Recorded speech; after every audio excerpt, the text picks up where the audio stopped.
What's up, guys? Fat Archon here, another video on the badass Drukhari.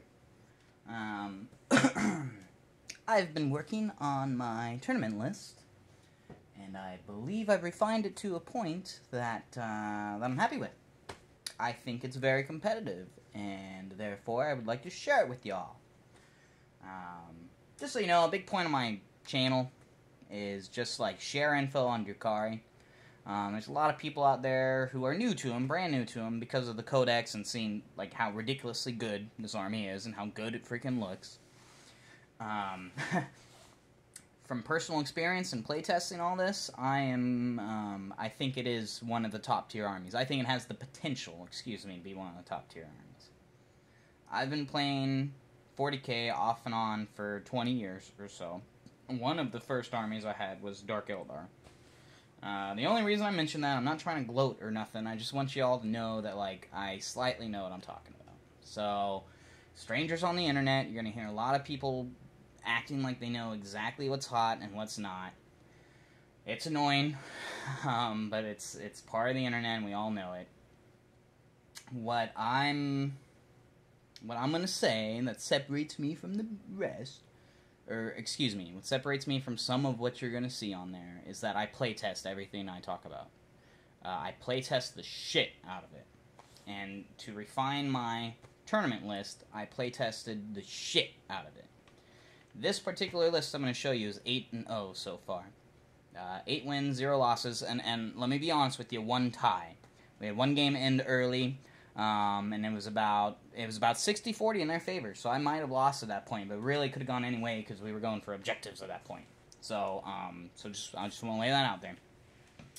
Before that, my like overall record that I can recall is probably like 16-3 or something. So again, I swear to you, I'm not trying to gloat or nothing. That's not at all what I'm trying to get across. Just that I kind of know what I'm talking about. And I definitely have more games than that. That's just like what I can recall.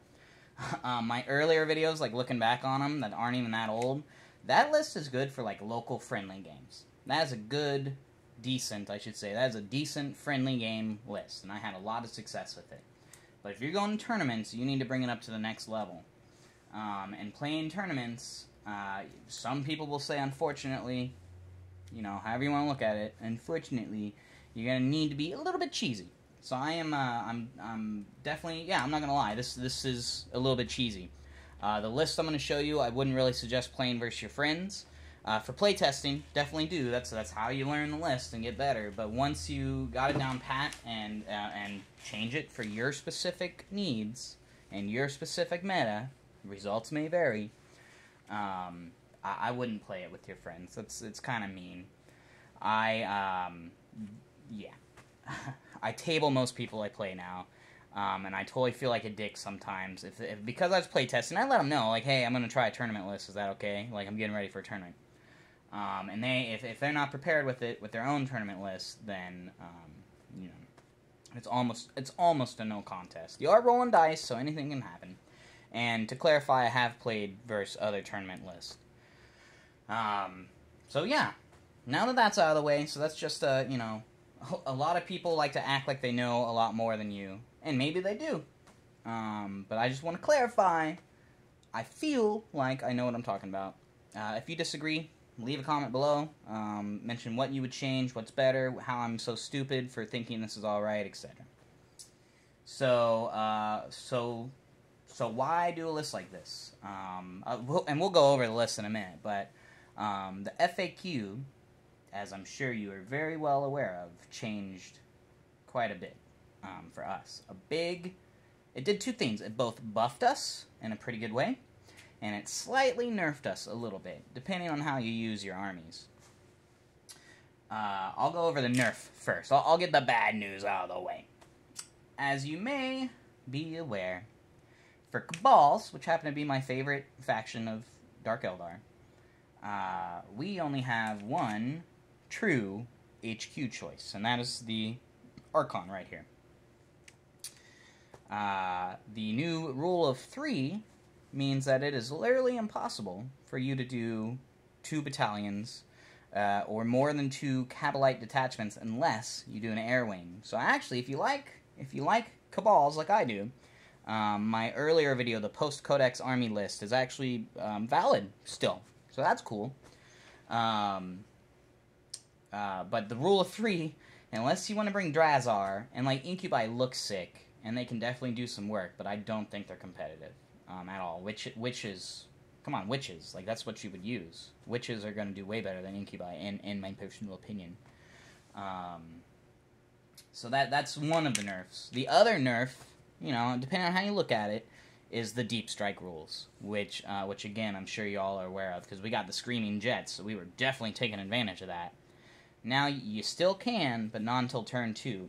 And actually, I'll go over the strategy when we get there. But we're still going to be deep striking stuff turn 1. We're just going to be playing a lot differently. So my European friends, you guys are going to be happy because I don't do the Trueborn anymore. And I probably won't do them much anymore now that I know like a way to do these guys. Reason being the deep strike nerf. My whole point of bringing Trueborn was that I would deep strike 2 or 3 Venoms full of blasters and I would annihilate literally whatever I wanted. You can still do it, but it's going to be turn 2. Which is definitely viable and definitely usable. And in fact, I ran a version of this that did use the Kabalites and it did great. I just don't like waiting until turn 2 to do it. So that's the nerfs, okay? So you can't easily Alpha Strike turn 1 anymore, which both hurts and helps us. And it's actually good for the overall game. Like, I really don't mind it too much. It buffs gunline armies, which is Cabals. And then the other nerf is the rule of 3, so you're going to have to, unless you're bringing an Airwing, you're going to have to bring either a Witch Cult or a Coven.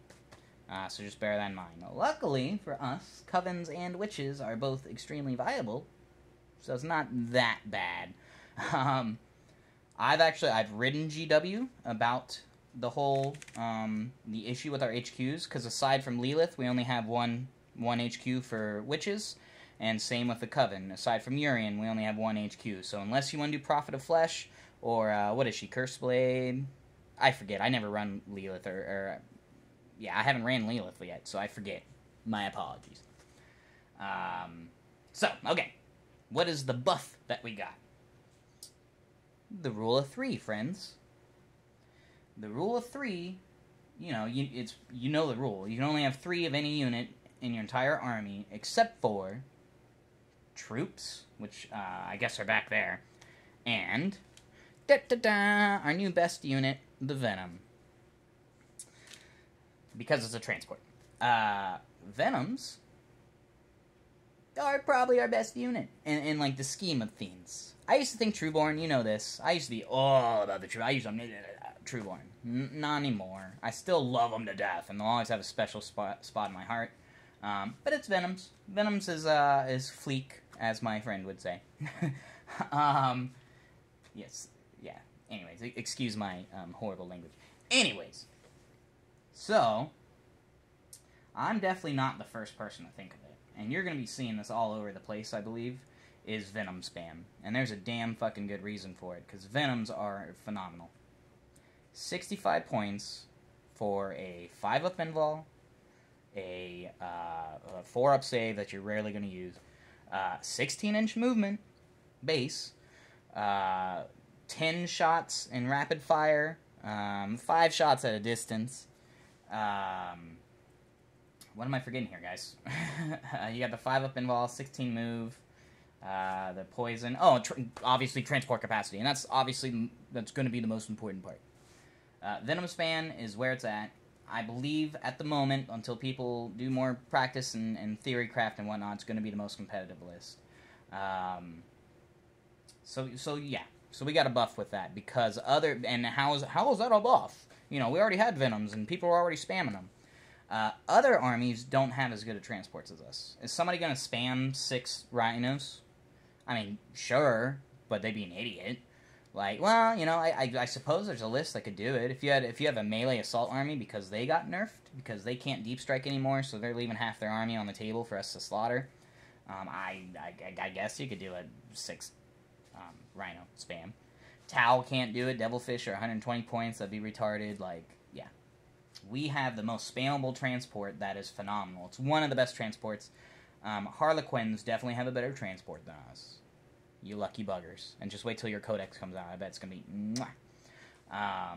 But we have one of the best. We're probably in the top 3. It's my personal opinion. So, let's go over the list. I don't have everything out here. I just wanted, I want to have something. It's really early in the day, and I'm super sleepy, so I'm not going to drink this time. It's sad. Sad day. But that should mean I won't get distracted, and I'll be able to go over what I'm running. So let's go over the list. Okay. For detachments, I'm going with get this, Obsidian Rose Battalion. And we'll go over why I think that's the best one. I tested all of the obsessions, and I've decided Obsidian Rose is the best for my particular list. And I think for a lot of Venom Spam, it might be, next to Poison Tongue, might be one of the best choices. And we'll get into why not Flayed Skull later. Because I can tell some of you are losing your mind already, but we'll get there. So we got a Obsidian Rose Battalion. We have, and this is going to be a classic, we have a Blackheart Spearhead. And you're going to see that in almost every competitive list, I believe. That runs Cabals. And I'll go into why, too. And then lastly, I'm going to call it the auxiliary. It's an unauxiliary detachment. We have the Red Grief Witch Call. So I'll go over each one, okay? So, the Obsidian Rose is actually pretty basic. So, Obsidian Rose is 2 Archons with Blasters and Agonizers. For troops, we have 6 units of Kabalite Warriors, 5 models each with 1 Blaster. And then we have 6 transports to carry the Venoms, but your Archons are on foot. We'll get into that in a second, in a little bit. And then to round it out, or to fit in what I wanted to fit in, I put in a Voidraven Bomber. That can almost go in any detachment you want, but I like it. It fits in the works. So that's Battalion 1. That's actually pretty basic. What is the thought behind that? A Kabalite squad of 5 with the blasters, 47 points. There's 6 of them, each in a Venom. I have redundancy times 6. Also, the Venoms are obviously -1 with the 5 up with 6 wounds. So you're going to have to go through -1 to hit, 5 up invul, 6 wounds before you even touch that blaster. That's money. And again, I have 6 of them, so if you blow up 1, cool, I still have 5 more. Smart people don't shoot at the Venoms, so your Kabalites are going to be able to go wild. And I shouldn't say smart, but like, -1's to hit can really fuck you guys. It's one of the best buffs you can get. And also, too, let's say that you did care. Like, maybe it's your last Venom somehow, and you care. You'll play the strat that gives you an additional -1, so all of a sudden it becomes -2 to hit. Honestly, you're going to save that for your Bomber or Flyer or, your Ravagers, but there's that. Why Obsidian Rose? So Obsidian Rose gives you the plus 6-inch range for everything. Obviously, blasters are one of the important part, but honestly, the best part of this list, aside from the blasters, which are phenomenal, is the Venoms. I have 42-inch range splinter cannons and 30-inch range twin-linked splinter rifles. That means at 21 inches, I get the rapid fire with my cannon, and I also am hitting you with blasters. That is phenomenal. Reason being, let's say you're fighting Space Marines. Where is their rapid fire? 12 inches. So what are they going to do? You're going to be at 21 inches away, most likely. They're going to move up 6 and still be out of rapid fire. They're going to be at 15 inches right there. So this helps you do my gunline build, which I'll explain much more, and I'll show you like how I deploy and all that stuff in a little bit.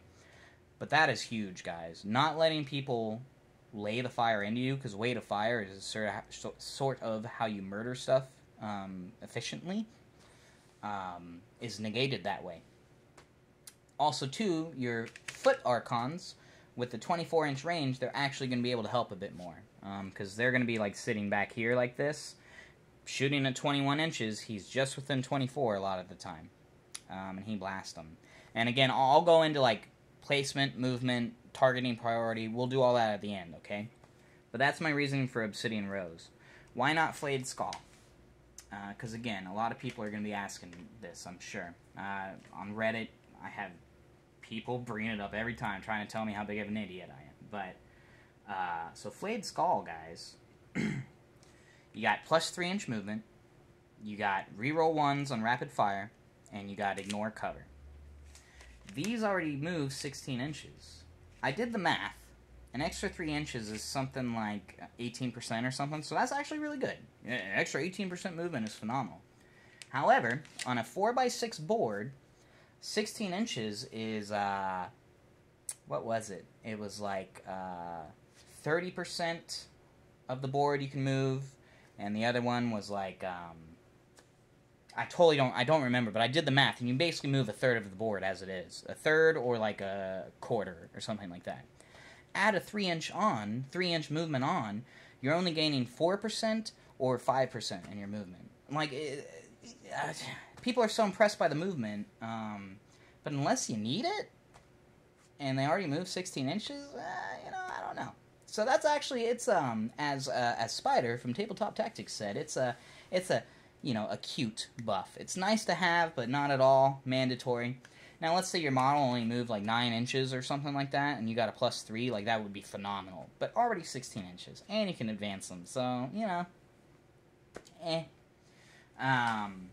What about the reroll 1s?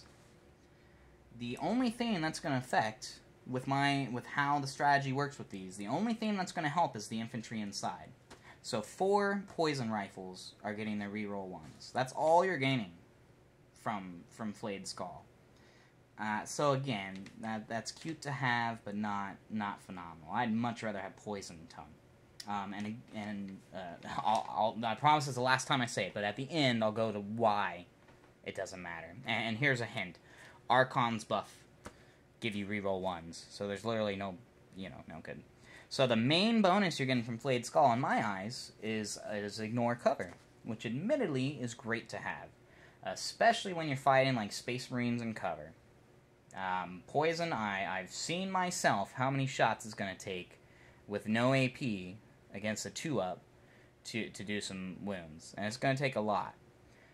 Luckily, we shoot a lot. When you're in rapid fire range for everything, people on board included, I think it's 18 shots, because you're going to have 18 poison shots plus the blaster for each Venom. So we have, almost 120 shots just right here. Just these guys. It's not the rest of my army. So do you need ignore cover? I don't know. I got Ravagers and Bombers and all this other shit that'll take care of that. Plus I have the blasters for what's important. So that's my view on that. Now, if you, maybe you hate Obsidian Rose, or you do agree that's a retarded idea, or something like that, I would suggest you look at Poison Tongue. Poison Tongue, again, your Archon's going to be given the buff to all your Venoms, so they're rerolling the 1s anyways, but you're rerolling the 1s to wound. Reroll 1s is an extra 16% successful results. So would you rather have ignore cover for when that, couple squads out of their entire army is in cover? Unless, they're smart and they get everybody in it. Or would you rather have 16% more hits and wounds? I shouldn't say hits, because they'll get the reroll 1s on it until they're on foot, but would you ever rather have 16% more wounds? Me, personally, when I'm doing 120 shots about, I'd rather have the 16% more wounds. Not to mention in melee, you're rerolling the wounds too, which is nice. So that's my personal suggestion. Blackheart is not for them. Blackheart is great for everything else, but not for these guys. So don't bother with it. 6 feel no pains. You get an average, if you're lucky, of 1 extra save. I don't think it's worth it. So that's that one. And I probably already said it. Like I said, I'm really tired. I think I had 4 hours sleep last night or something, but I tried every obsession. I play-tested with every single one before I made my decision. Originally, I was all about Flayed Skull, because you get 3 bonuses, guys. That's the nice flashy one that, like, everybody is immediately attracted to, and the Blackheart. Those are, like, considered the 2 best ones. However, with a Venom Spam list, I'm going to disagree. Okay? So that's the first battalion. 2nd Battalion is the classic. It's the classic. I don't have them out, but it's going to be a Blackheart Warlord. And then you're going to have the 3 Ravagers. Ravagers, you're always going to run with Disintegrator cannons now, guys. I did the math, and aside from toughness 6, 7, and 10, I believe those are the only 3, Ravagers with Disintegrator cannons either break even, or they do more damage. But before I get into that too much, so it's Warlord with Writ of the Muse, which gives you the reroll 1s to wound, and then obviously Labyrinthe Cunning, so that you're gaining back the command points, because we only have 10, and now with the buffs to command points, you're going to see people with like 21 and stuff, like, fairly often, especially in tournaments. This is tournament focused. Yeah, you're going to see that, okay? I love Labyrinthe Cunning, and I don't mind as much when my opponent has like 30 command points or something like that, which I've seen lists that have that. I mean, they're inefficient, but anyways, I'm getting 16% of those command points. So however many you have, I'm getting 16, and apparently the dice gods love Drukhari, because I swear to God I get more than that. But yeah, just bear that in mind. It's not a bad thing. In fact, you should be stoked if your opponent has a bunch of command points. Anyways, what rounds out the list is 2 Razorwing Jets. I think the Flyers really make this list pop, because they add pressure to your opponent. They add extreme pressure to your opponent. And they're usually what they're shooting at first, which is great. It means my Venoms, my Ravagers, and my Archons get to do basically whatever they want. I'm positioning where I need to be, all that stuff. Disintegrators. So back to the Disintegrators. I used to be all about Dark Lances. I am a Drukhari through and through. That's all I play this edition. And Dark Lances are, like, you know, they're the fucking, they're the model weapon for Drukhari. They were hot shit. Until, again, I did the math hammer. And then if you think about it, what's the most... So let's do Terminators. Let's just do really tough infantry that Drukhari have issues with. Poison is going to have a hard fucking time with Terminators with their 2-up save. What is the most Terminators you can kill with a Dark Lance Ravager? 3. What is the most, and I know this shit's going to be rare, but what is the most you can kill with a Disintegrator Cannon version? 9. That is so much better. Also, too, you got to think about a Dark Lance has a chance of rolling that dreaded 1, which we all do fairly frequently. All that shit. Unless you're attacking, like I said, 6, 7, and 10 toughness, the Dark Lance is a little bit ahead. And even then, it's only like half a wound or something like that. You also have the randomness that I kind of hinted at with the Dark Lance, which is no es bueno. The Disintegrator Cannon is a set 2 damage, which is so good. Long story short, on anything above toughness 5, you're basically doing an average of 4 wounds. Yeah. Unless you obviously roll really bad, but if you roll really good, you're going to do more than 4. You're going to do like 6 to like 12, or you know, let's not get that wild, but you're going to do way more, okay? They both also, if you think about it, have the exact same damage potential. Dark Lances can do a maximum of 18 damages. A Disintegrator Cannon Ravager can do a maximum of 18. So they're basically the same, with Disintegrator Cannons being better. Long story short. Because of the anti-infantry, and because it's basically the same amount of wounds. So I wanna, I ripped all, I ripped every single Dark Lance I had off of every single, unit that could carry Disintegrator Cannons. I magnetized them, because obviously I still, you know, they're in my blood. I love Dark Lances. But I did that. I magnetized my Disintegrator Cannons. I kind of did them like this at first. This is literally just a piece of metal, like a little tack stuck in. I magnetized the end of the barrel. When you paint them all up, you can't necessarily see it. And then here are all the, so I didn't break every single one. I like my Ravager models, so I just took off the Dark Lances. Here's all the Dark Lances, or most of the Dark Lances I took off. So that's it for the Black Heart. And then the last attachment was sort of an extra, and this is one that you guys definitely have leeway with. I did Red Grief. And like I said, it's pretty basic.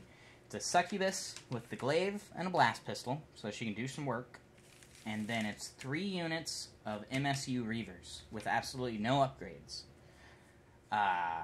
People are all about the giant squads of Reavers. For good reason, because you got the 1-point stratagem that's going to let you do mortal wounds on 5s versus infantry. So holy shit, like that is great.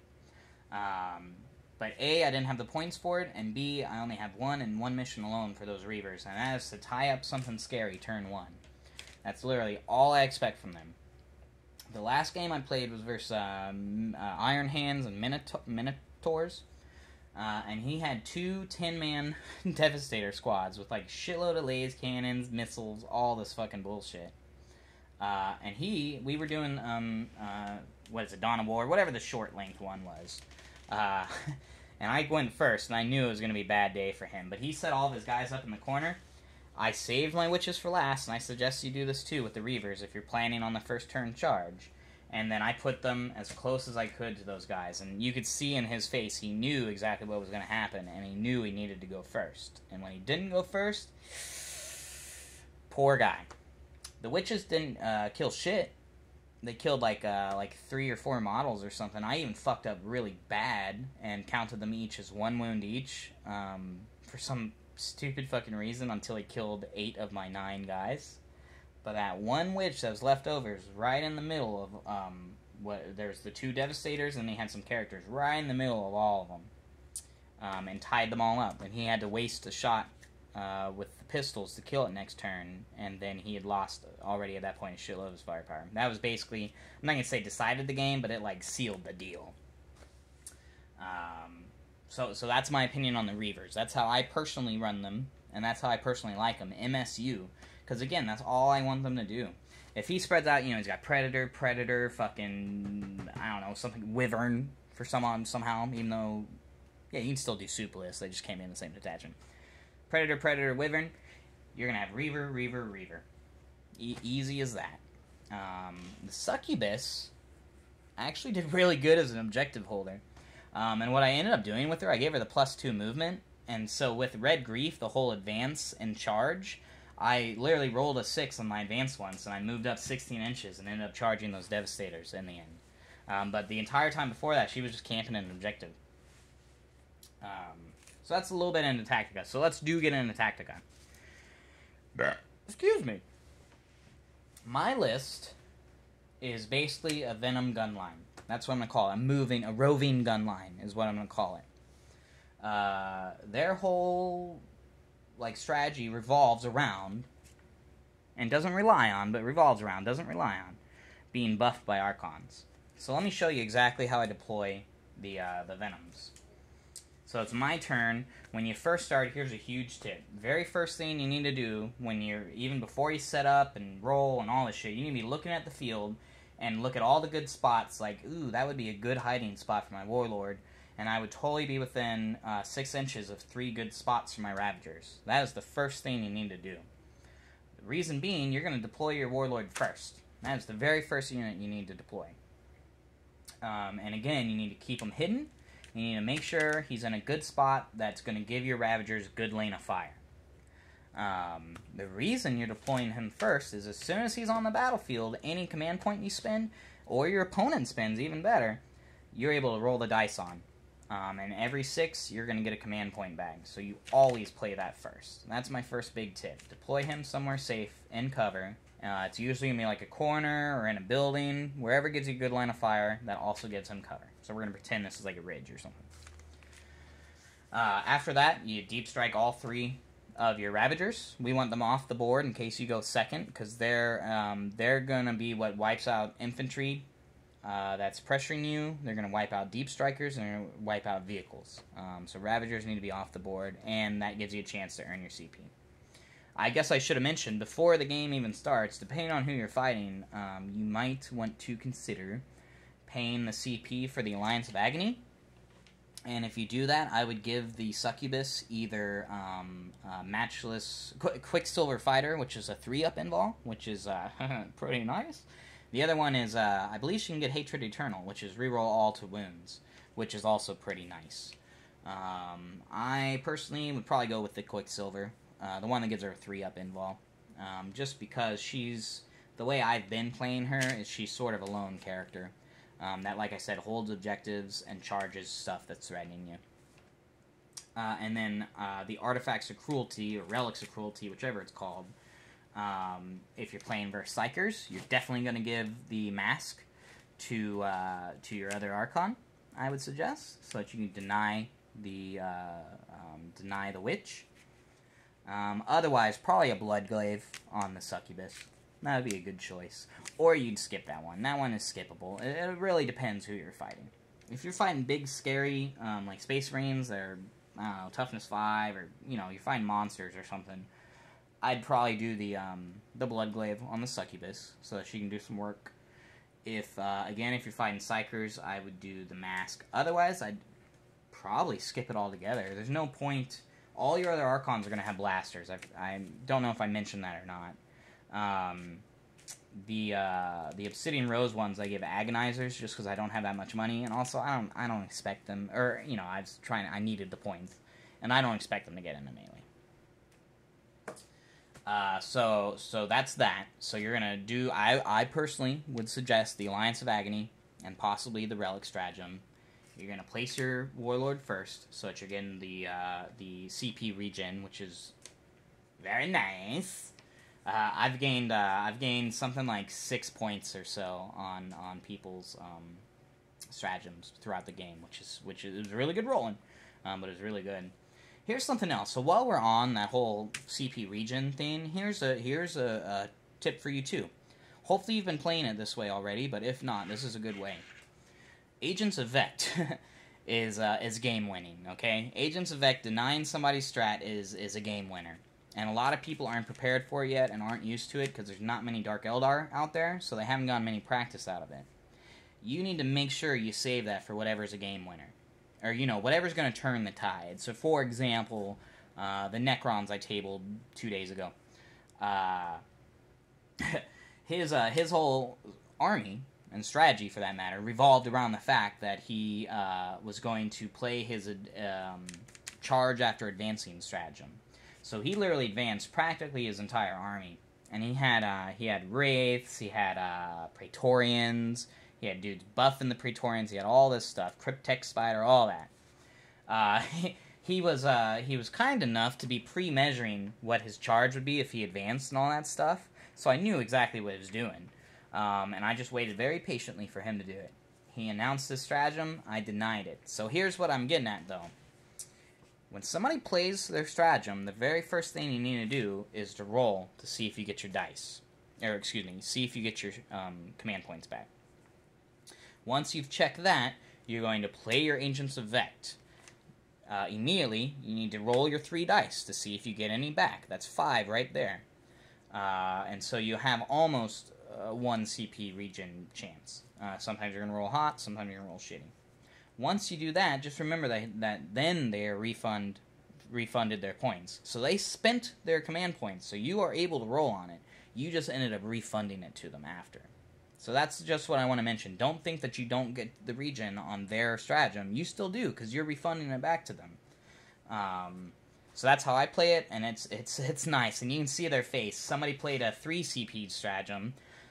I earned one, then I played mine, and I earned another. And you'd see they were totally like, well, that fucking sucks, And it does for them. Also, too, I've mentioned this in the past, but if you're doing Agents of Vect, try with all your might to have 4 command points ready. Because that did happen to me. I played the Agents and rolled a 1. And my opponent was totally like, yes! Nope. I'm going to re-roll that. Alright, got a 4. Alright, my turn. Cool, let's do this. So yeah, that's something I want to point out. So, back to the plan. Sorry I'm a little goofy, but bear with me, okay? So, you got him down. All your Ravagers are in the air at this point. Next, you're going to start deploying Ravagers. Here's what you're going for, so that you know why you're deploying. You are going for groups of Ravagers like this. Similar to this. All you gotta do is be within 6.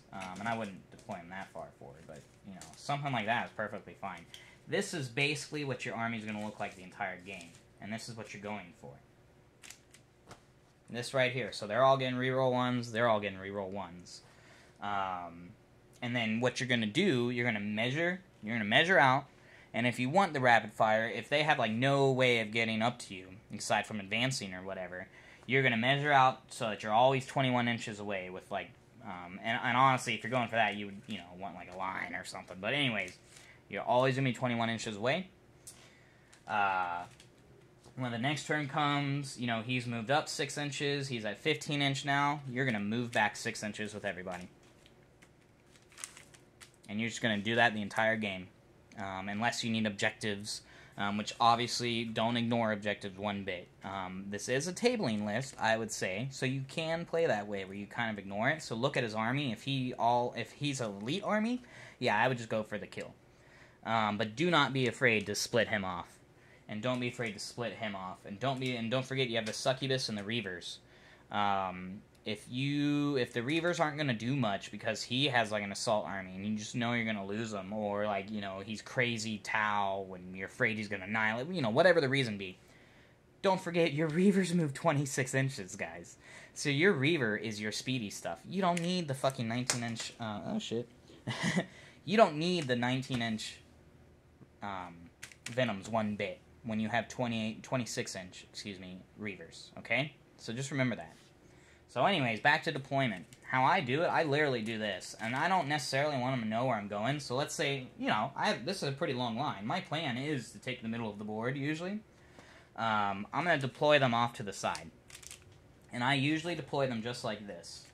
I know, guys, that if it explodes, it's going to hurt everybody. So, I mean, if you got the space or, however you want to do it, spread them out if you want. But this is how I do it. I just put them in little groups on both sides. That way he's not so sure where exactly I'm going.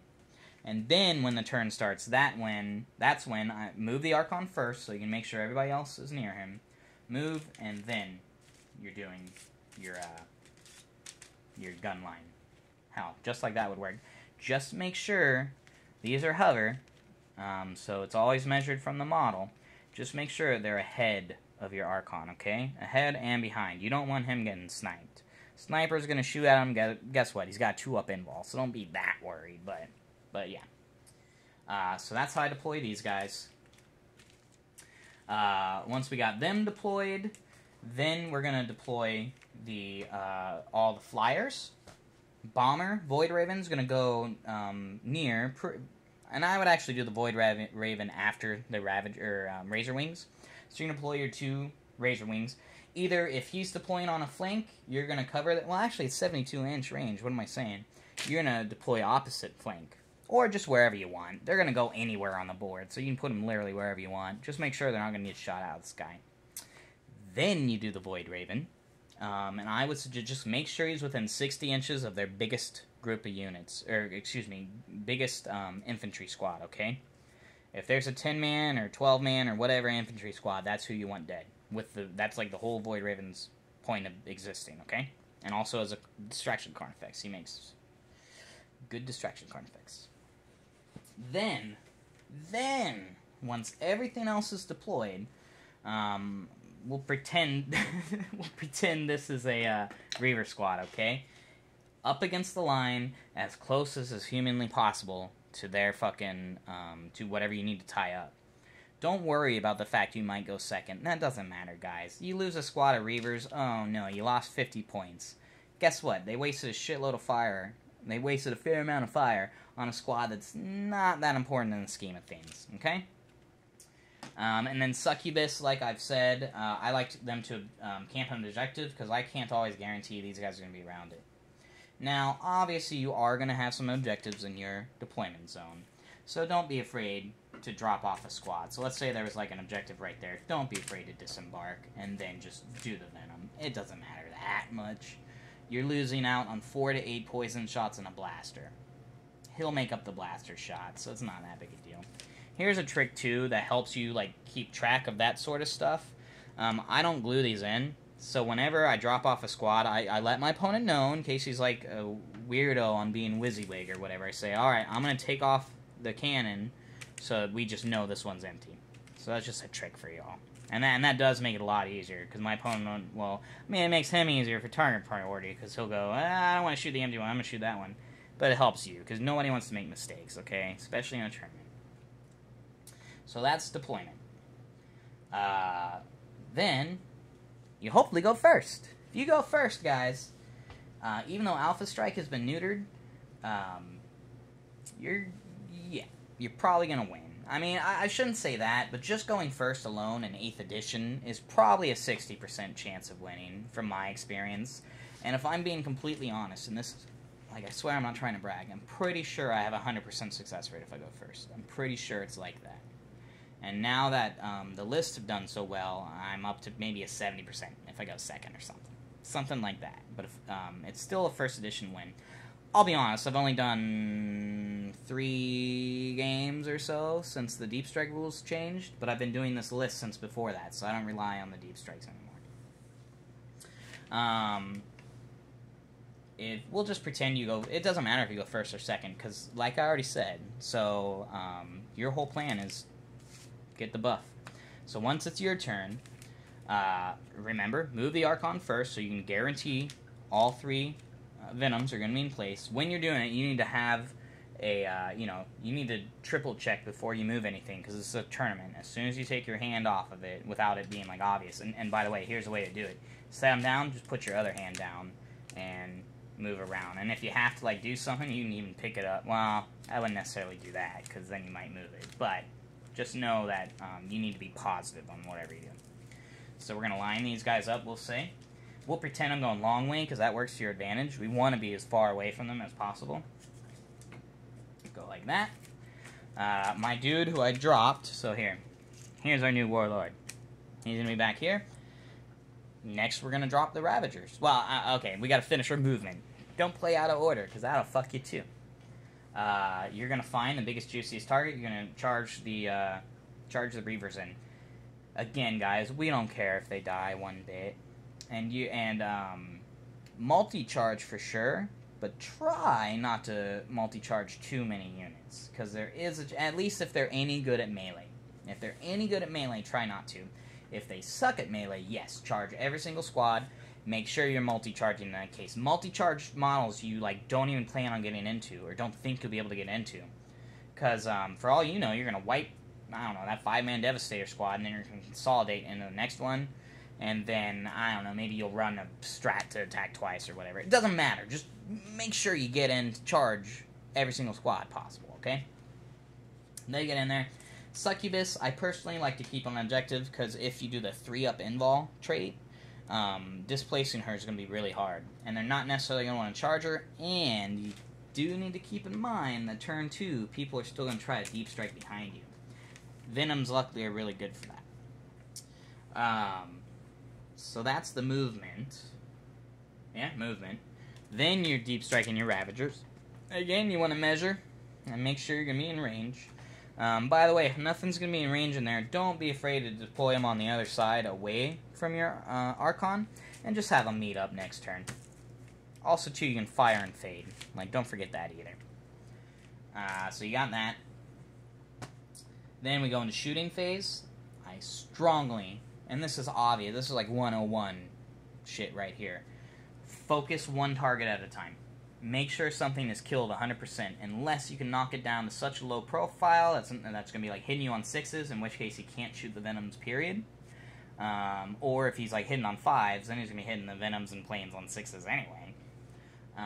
Or if it's an infantry squad and you hurt a shitload of them, let the morale take care of them. Or let your opponent spend the 2 CP so you can hopefully gain 1 on it, you know, as rare as that'll be, etc., etc., etc. It should be obvious, the flyers, I don't move the flyers too far. Well, there's 2 ways of doing it. You can move the flyers like 20 inches every single time, unless you need to go further. Or if you're doing something with like table quarters or recon or something like that, and we're talking ITC here, get into their edge. Or deny them the table quarters by getting a flyer there, whatever you gotta do. They're going to be what, like, kills heavy stuff. Your planes and your Ravagers are there to kill vehicles. And obviously your blasters, too. But just remember that. If you're new to the game, hopefully you already know, but you can shoot the transport first, and then at a later point you can shoot the unit inside. So we're going to focus everything. So let's pretend Tac Squad. These guys are... Fuck it, they're Talos, okay? You got Talos up there. you're going to go down the line. So you're going to say, alright, Venom number 1 is going to shoot the Talos. Reroll 1s to hit. Alright, sweet. Alright, you got 3 wounds. Okay, I knocked him down 1. Alright, Venom number 2 is going to do the same thing. Alright, 1 wound. You passed them all. Alright, Venom number 3 is going to shoot everything on the Talos. Eventually, as you go down the line, either they're going to be out of range, or it's going to be out of rapid fire, it's going to be inefficient. Then you're going to, or everybody's shot, preferably. Then you're going to go back and go, alright, squad number 1 is going to shoot at the Talos. We're going to start with the poison rifles, blah, blah, blah, blah, blah. And then blaster. Obviously, announce all your shots then. 1, 2, 3, 4, 5, 6, 7, 8, 9, 10, 11, 12. That's exactly how you need to be looking at it. Once all they have shot, this is like how I do it. Obviously, there's other ways. Once all they've shot, now you'll move on to the Archons. Unless whatever you're going to shoot is going to be outside of 24 inches if you annihilate him with this. Then at that point, if he's not going to have any targets, shoot with the Archon first. What am I thinking here? Oh yeah, Ravagers. So once all of them have shot, then you got your Archon shooting. By the way, Obsidian Rose gives you that 24-inch range again. Otherwise, 18 is pretty questionable, because he's going to be behind your Venoms. So that's going to be at 2 inches. That would mean for him to shoot somebody, they'd have to be within 16 inches, which means they're going to move 6. They're only going to have to do 10-inch charge, which is long, but it's doable. And we don't want that. You do not want to get charged, and you do not want to be rapid-fired. Speaking of which, if you have to be past your 21-inch rapid-fire, that's how it goes, guys. So long as you're not within that Tal's rapid-fire. So think with Tal, if they're doing a Borcon, or whatever the hell it's called, remember, they're going to have a 6-inch movement before they shoot, which does mean 21 inches is questionable. That said, Tal's a bad example, because with the -1, you're really screwing them over, and they're probably going to ignore your Venoms at all costs. Which, most likely, is taking an objective. Let's say that they do get somebody somehow close to you with some sort of shenanigans. Bring the Witch forward when possible, and charge her in there, okay? Reavers are tying up the big stuff. Planes are going. The bomber bombed the giant unit, killed 7 of them. Then he finished them off with the Dark Slice because you want first blood a lot of the time. And that's your turn. Your opponent is going to do everything in his power to blow up or get closer to these guys.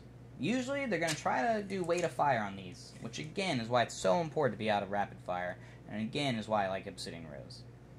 I already explained in the beginning, but once it's your turn again,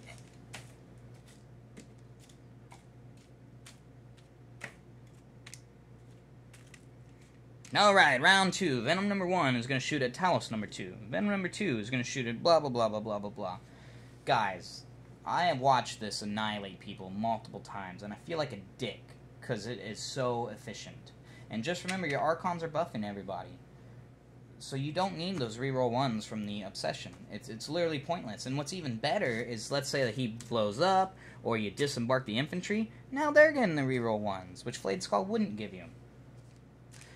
Your Reavers are probably fucked, but if not, try to keep them in combat. The longer you can do that, the better. So this is pretty straightforward. Practice with it. Once you practice, you will see, I hope, exactly how it works and exactly how you're going to win with it. So let's get into stratagems. Stratagems you're going to use. There's only a few that I really use.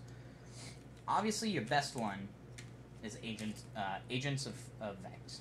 And that one is phenomenal and has won me games, for sure. They're going to play their attack twice stratagem. No, you're not.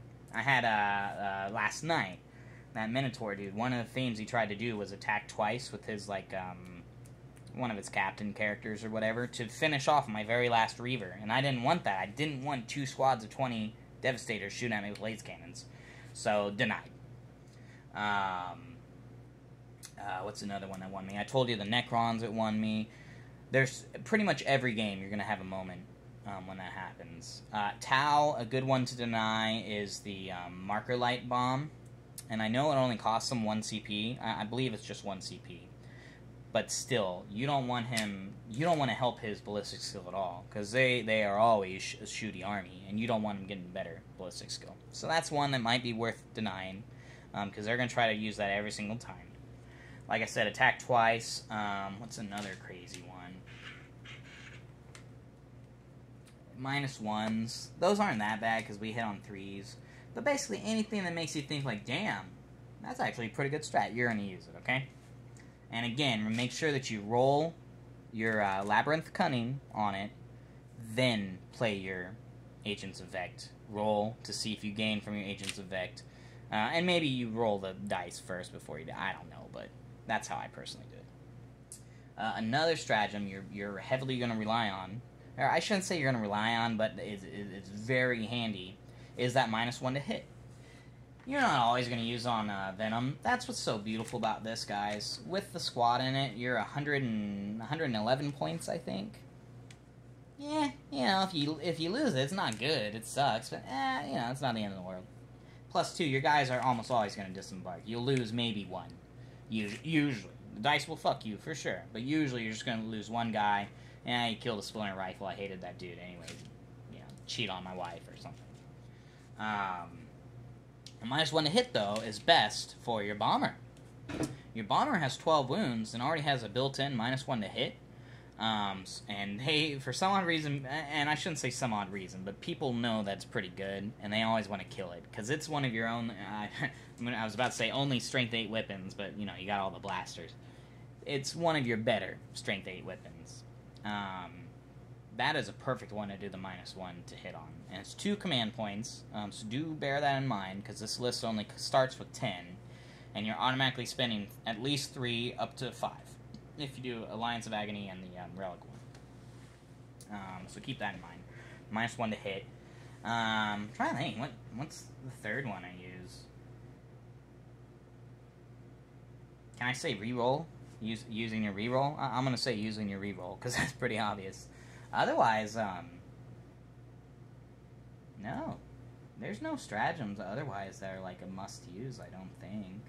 Obsidian Rose is pointless for you. That's if you fail morale, the dudes can shoot, and if they kill somebody, they stay alive. You're never going to fail morale without an entire squad being wiped, so that's useless. And Red Grief is, I feel like Red Grief is attacked twice, but I could be wrong. So somebody look that up. Let me know what Red Grief is, but I don't think I've used it. So really, you only got 3 stratagems to worry about. And most of your points, once you've done your Screaming Jets, there's the fourth one. Once you've done your Screaming Jets, I try to hang on to 6 to 7 points, and I try to hang on to those for the Vex stratagem. Remember, too, as the game goes on, especially if it's obvious that you're winning, then you can say, fuck Agents of Vex. I'm going to reroll all this damage on my blaster, or whatever. It doesn't matter at that point. I'm trying to think, what's something I'm forgetting? Yeah, guys. I don't know. I'm pretty stoked about this list. I'm doing 3 tournaments in the next month. I'm doing an out-of-state one, a grand tournament. I'm doing a local one, and then I'm probably going to do another GT. So the third one's sort of iffy. But there's at least 1 GT, 1 local tournament. Local tournament, I'm pretty confident about. Out-of-state, I'm also pretty confident about, but that is a GT. We'll see how it goes. I want to be one of the, I want to be a ranked ITC player. That is my plan. And if it happens, I'm going to be one happy dude. What would I change with the list? Potentially, if I wanted to go even more shooty, I'd get rid of the Red Grief, and I would maybe add a Venom of Trueborn, or a Venom or 2. Like, I forget how many points the Red Grief is. Let's see, it's 57 each for the Reavers. So we're looking at 150, 171, and then you got 50, so 230. So you got 200, we'll say 230 points to work with. So that would be 1 squad of Trueborn if you wanted. What would probably be better, actually, would be 2 more squads of MSU Venom Kabalites. That is a shitload of spam, though, which is, you're playing at a tournament, so what the fuck ever, right? But that might be a good option if you want to go gunline. The rule of 3, I mean, you could add another flyer, I suppose. Yeah. Yeah, I honestly, like, I'm hella happy with the list. I'm not sure what I would change. I've tried doing 4 squads of Kabalites with 2 squads of Trueborn, and I mixed up some other shit.